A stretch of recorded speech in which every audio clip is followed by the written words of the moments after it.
नमस्कार दोस्तों। एक बार एक गांव में एक साधु रहता था। सारा दिन राम राम जपता रहता है और ढोलकी बजाकर कीर्तन करता रहता। उसकी कुटिया के पास जिस व्यक्ति का घर था वह उससे बहुत परेशान था।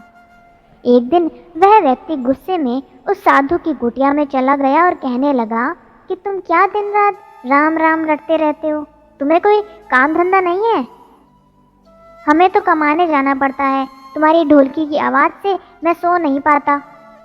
साधु कहने लगा, तुम भी मेरे साथ राम राम जप के देखो, तब तुम्हें पता चलेगा कितना आनंद आता है। उस व्यक्ति ने थोड़ा खींच कर कहा, अगर मैं तुम्हारे साथ राम राम जपता हूँ तो क्या तुम्हारा राम मुझे खाने के लिए रोटी देगा? साधु कहने लगा कि मुझे तो राम नाम की लगन लगी है, मुझे तो राम जी की कृपा से हर रोज भोजन मिल ही जाता है। तुम भी राम राम जप के देख लो, मुझे भरोसा है भगवान तुझे खाने को जरूर देगा। वह आदमी उस साधु को चुनौती देता है कि मैं तुम्हारे साथ आज राम राम का भजन करता हूँ।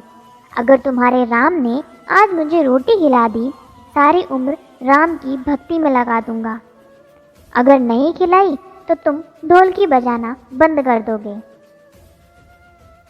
साधु कहता है कि मैंने तो निष्काम भाव से प्रभु राम की भक्ति की है, लेकिन फिर भी मुझे तुम्हारी चुनौती मंजूर है। वह व्यक्ति साधु के साथ बैठकर राम राम का जाप करता है और मन में निश्चय करता है कि चाहे कुछ हो जाए मैं आज भोजन नहीं करूँगा। देखता हूँ इसका राम मुझे कैसे भोजन कराता है।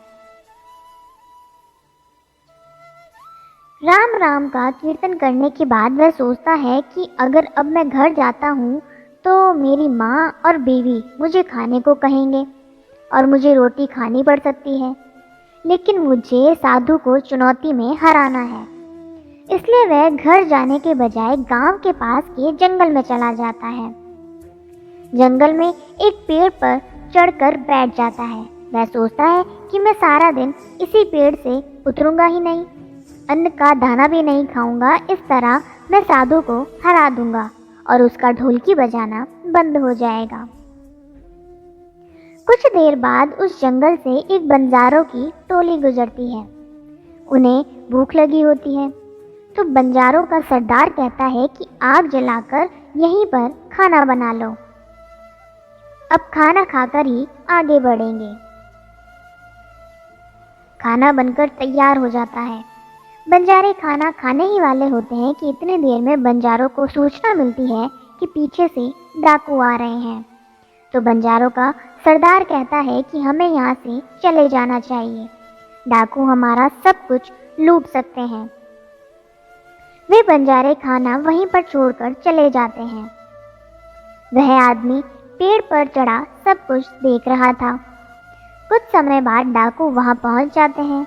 भोजन को देखकर डाकू कहते हैं कि खुशबू तो बहुत अच्छी आ रही है, लेकिन फिर ये भोजन किसने बनाया और बनाने के बाद खाया क्यों नहीं?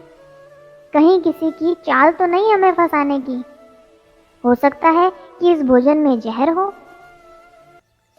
उसी समय डाकू के सरदार की नज़र उस व्यक्ति पर पड़ी। वह उसे नीचे आने का आदेश देता है। डाकू उस व्यक्ति से पूछते हैं, हमें मारने के लिए क्या भोजन तुमने बनाया है? वह बेचारा मिन्नतें करता रहता है कि मैंने यह भोजन नहीं बनाया, इसमें जहर नहीं है, यह भोजन बंजारों ने बनाया है। आपके आने की खबर सुनकर वह यहाँ से भाग गए, लेकिन डाकुओं के आगे उसकी एक नहीं चली। डाकू कहते हैं कि अब तुम्हें यह भोजन खाकर दिखाना पड़ेगा, क्योंकि हमें लगता है कि तुमने ही ये भोजन बनाया है और इसमें जहर मिलाया है। अब तुम ही सबसे पहले ये भोजन खाओगे।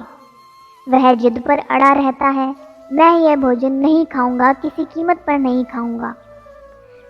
इससे डाकुओं का शक और गहरा हो जाता है।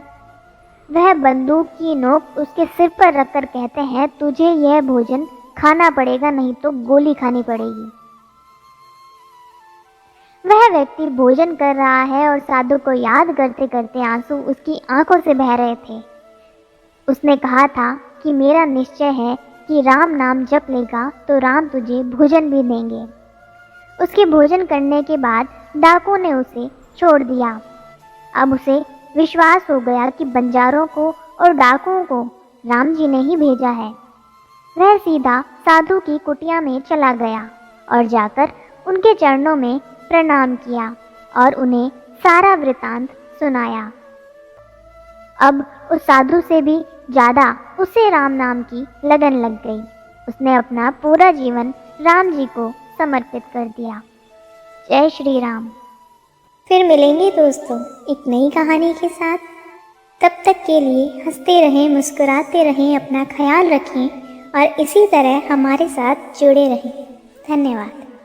अगर आपको ये कहानी अच्छी लगी और इससे कुछ सीख मिली तो चैनल को सब्सक्राइब ज़रूर करें। आपका एक सब्सक्राइब हमें इसी तरह से नई नई कहानियाँ आपके लिए लाने के लिए प्रेरित करता है।